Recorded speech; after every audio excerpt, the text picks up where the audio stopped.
शेर और बहादुर कुछ जंगल में एक शेर रहता था और अकेले ही जंगल में राज करता था। ताकतवर और बहुत खूंखार बढ़ने के साथ साथ उसकी शिकार करने की ताकत घटने लगी थी। अब वो शिकार करने में पहले जैसा तेज नहीं रहा था। बहुत भूखा और थका हुआ जंगल में भटक रहा था। जंगल के किनारे एक गांव था जहां एक बहादुर कुत्ता रहता था। उस कुत्ता का नाम शेरू था। शेरू बहुत समझदार और तेज था। वह गांव की हमेशा रक्षा करता था और जंगल के किसी भी खतरों से सभी को सतर्क करता था। एक दिन की बात है, शेरू जंगल में घूमते हुए जा रहा था। शेर से मुलाकात हो गया और शेर ने उसे देखते ही सोचा, कुत्ता मेरी भूख मिटाने के लिए काफी नहीं होगा, लेकिन अभी हमारे पास कुछ भी खाने को नहीं है। शेर ने गरजते हुए कहा, कुत्ते, तू मेरी खुराक बनने के लिए तैयार? शेरू डरने के बजाय चतुराई से बोला, महाराज, मैं आपके लिए छोटा निवाला हूँ, लेकिन अगर आप चाहें तो मैं आपको एक बड़े शिकार तक पहुंचा सकता हूँ। ये सुनकर बहुत लालच आ गया और उसने कहा, बता, कहाँ है बड़ा शिकार? शेरू ने कहा, बड़ा शिकार के लिए आपको गांव के तरफ चलना। शेरू उसे गांव की ओर ले जाने लगा। जैसे ही पहुंचा, वहां के लोगों और अन्य कुत्तों ने मिलकर शोर मचा दिया। उनके हाथों में जलती मशालें और लाठियां। डरकर भागने लगा और भागते भागते वह फिर जंगल में पहुंच गया और कभी वापस नहीं लौटा।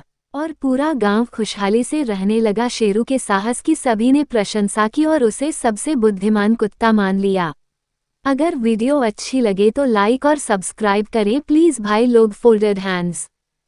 कहानी का शीर्षक, दोस्ती का असली मतलब। एक समय की बात है, एक हरे भरे जंगल में मोती नाम का एक प्यारा हाथी और छोटू नाम का एक नटखट लोमड़ी रहती थी। दोनों बहुत अच्छे दोस्त थे। वे हर समय साथ खेलते, खाते और मस्ती करते थे। मोती का घमंड। समय के साथ मोती को अपनी ताकत पर बहुत घमंड हो गया। एक दिन छोटू ने कहा, मोती, हमें तालाब के किनारे चलना चाहिए। वहाँ के आम बहुत मीठे होते हैं। मोती ने हंसते हुए कहा, तुम जैसे छोटे लोमड़ी को मेरे बिना कुछ भी नहीं मिल सकता। मैं ताकतवर हूँ, मैं जो चाहूँ कर सकता हूँ। छोटू को मोती की बात का बहुत बुरा लगा, लेकिन उसने कुछ नहीं कहा। मुसीबत में पड़ गया मोती। अगले दिन मोती जंगल में घूमने निकला। चलते चलते वह एक गहरे गड्ढे में गिर गया। गड्ढा इतना गहरा था कि मोती खुद को बाहर निकाल ही नहीं पा रहा था। वह जोर जोर से मदद के लिए चिल्लाने लगा। छोटू ने मोती की आवाज सुनी और दौड़कर वहां पहुंचा।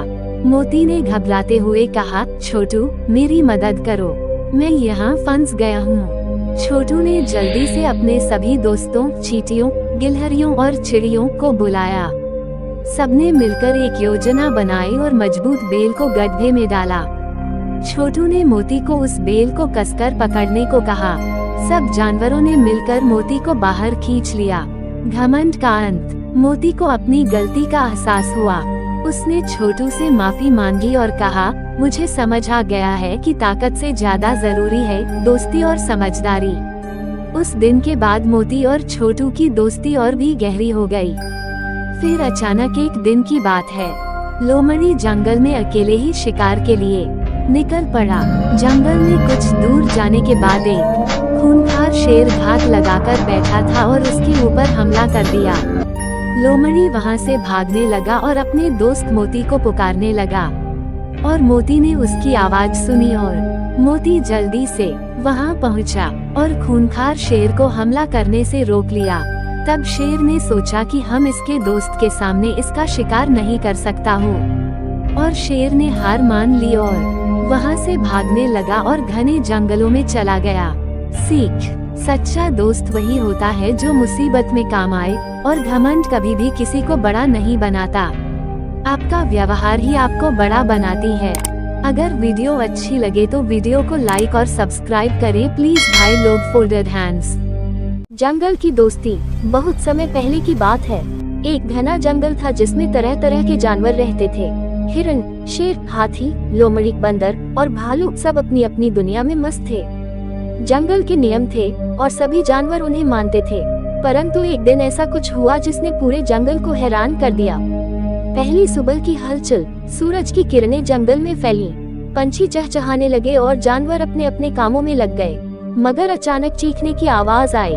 सभी जानवर दौड़कर जंगल में पहुँचे। वहाँ देखा कि एक छोटा हिरन तालाब में फंसा हुआ था और मदद के लिए पुकार रहा था। हिरन को बचाने के लिए सभी जानवर चिंतित थे, लेकिन किसी में हिम्मत नहीं थी कि कोई भी तालाब के पास जाए। तभी एक मोटा और ताकतवर हाथी आगे बढ़ा। उसने अपनी सूंड से एक लंबी बेल पकड़ी और हिरन की ओर बढ़ाया। हिरन ने पूरी ताकत से बेल पकड़ी और हाथी ने उसे खींच लिया। हिरन सुरक्षित बाहर आ गया। सभी जानवरों ने हाथी की बहादुरी की तारीफ की। शेर की चुनौती। शेर, जो जंगल का राजा था, ये सब देखकर थोड़ा क्रोधित हुआ। उसने सोचा, जंगल का राजा मैं हूँ, लेकिन सब हाथी की तारीफ कर रहे हैं। शेर ने घोषणा की, कल से पूरे जंगल में एक प्रतियोगिता होगी। जो जानवर सबसे बहादुर और चतुर साबित होगा, वही जंगल का असली नायक कहलाएगा। ये सुनकर सभी जानवर उत्साहित हो गए।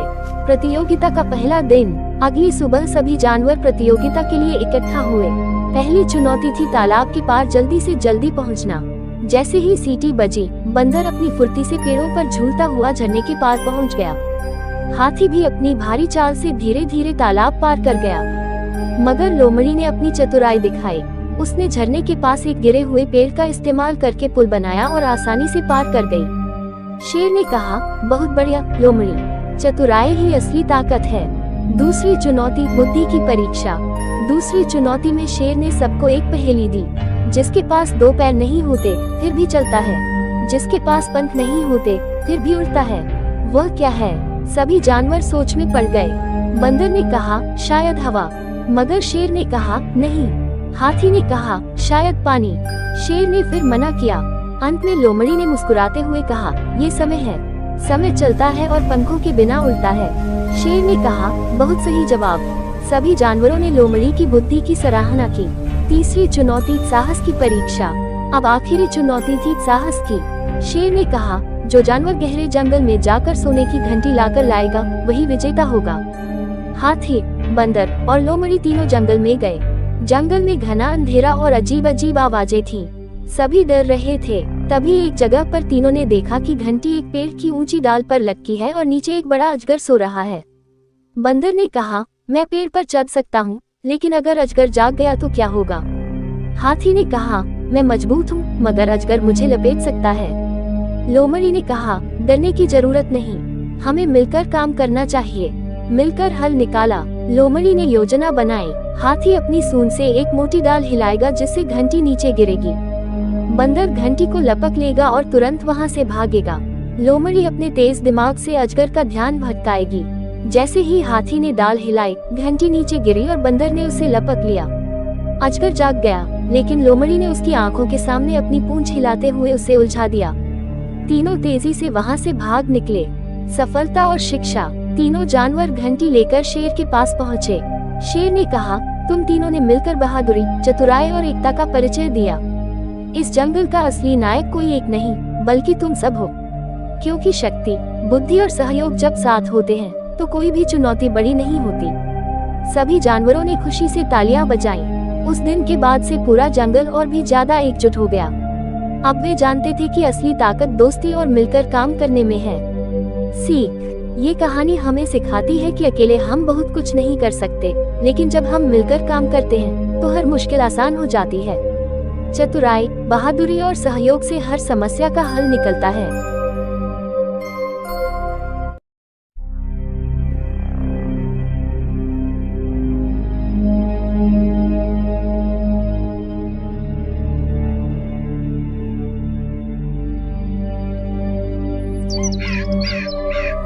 भगवान श्री कृष्ण की शिक्षाप्रद कहानी, सत्य की शक्ति।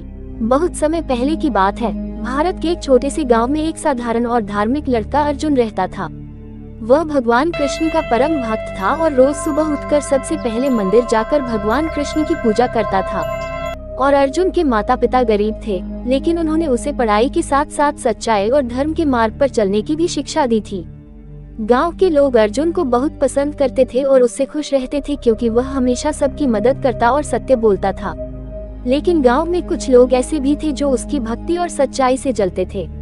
उनमें से एक उसका दोस्त था कालिया, जो एक धनी व्यापारी का पुत्र था। कालिया अहंकारी और स्वार्थी था और वह अर्जुन से नफरत करता था, क्योंकि अर्जुन के गांव वाले सभी अर्जुन की बहुत ज्यादा इज्जत करते थे। कालिया की साजिश। एक दिन कालिया ने एक दोस्त के साथ अर्जुन को नीचा दिखाने की योजना बनाई। उसने गांव के मंदिर में गया और वहां से भगवान कृष्ण की सोने की मूर्ति चुरा ली और उसे एक बगीचे में छुपा दिया और चोरी का इल्जाम अर्जुन पर लगा दिया। गांव के लोग बहुत क्रोधित हुए और गांव के एक चौराहे पर कुछ लोग को इकट्ठा करके अर्जुन से पूछताछ करने लगे।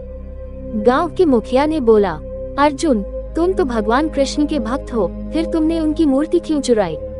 गांव के मुखिया ने गुस्से से पूछा। अर्जुन चौंक गया और बोला, मुखिया जी, मैं कभी ऐसा पाप नहीं कर सकता। मैंने मंदिर का मूर्ति नहीं चुराया है। लेकिन कालिया ने झूठी गवाही देते हुए कहा, मुखिया जी, मैंने खुद अर्जुन को मंदिर से मूर्ति चुराते हुए देखा है। गांव वालों को अर्जुन पर संदेह होने लगा।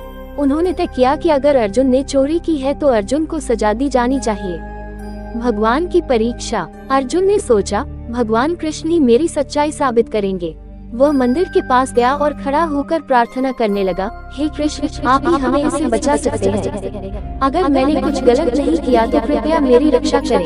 हे कृष्ण भगवान, आप ही हमारी रक्षा कर सकते हैं। अचानक आकाश में बादल छा गए और एक तेज प्रकाश मंदिर के पास प्रकट हुआ। सबने देखा कि मंदिर के गर्भगृह में भगवान कृष्ण की मूर्ति अपनी जगह पर सुरक्षित दिखाई देने लगी। गांव वाले आश्चर्यचकित रह गए। कुछ देर के लिए सभी गांव वाले घबरा गए और कालिया डर से कांपने लगा, क्योंकि उसने खुद मूर्ति को मंदिर से हटाया था। भगवान श्री कृष्ण ने अपने चमत्कार से मूर्ति को फिर से मंदिर में पहुंचा दिया था। मुखिया ने गुस्से से कालिया की ओर देखा और कहा, सच बोलो कालिया, ये सब तुम्हारी चाल थी या ना? डर के मारे कालिया ने सब सच सच बता दिया। गाँव वालों ने उसे दंड दिया और कालिया ने अर्जुन से माफी मांगी। सत्य की विजय। अर्जुन ने सबको क्षमा कर दिया और कहा, जो सच्चे होते हैं भगवान उनकी हमेशा रक्षा करते हैं। हमें हमेशा सत्य और धर्म के मार्ग पर चलना चाहिए। अगर हम सत्य के रास्ते पे चलेंगे तो भगवान हमारी खुद रक्षा करेंगे। गांव वालों ने इस घटना से शिक्षा ली और अर्जुन को और अधिक सम्मान देने लगे। भगवान कृष्ण के इस चमत्कार से सबको ये सीख मिली कि सच्चाई की हमेशा जीत होती है, चाहे कितनी भी बड़ी परीक्षा क्यों न हो। कहानी से शिक्षा। सत्य की हमेशा विजय होती है। भगवान सच्चे भक्तों की रक्षा करते हैं। झूठ और अहंकार का अंत निश्चित है। किसी भी परिस्थिति में हमें धर्म और सच्चाई का साथ नहीं छोड़ना चाहिए। ये कहानी भगवान के चमत्कार, भक्ति और सत्य की शक्ति को दर्शाती है। अगर आपको ये कहानी पसंद आई तो इसे और लोगों के साथ साझा करें ताकि वे भी इससे प्रेरणा ले सकें।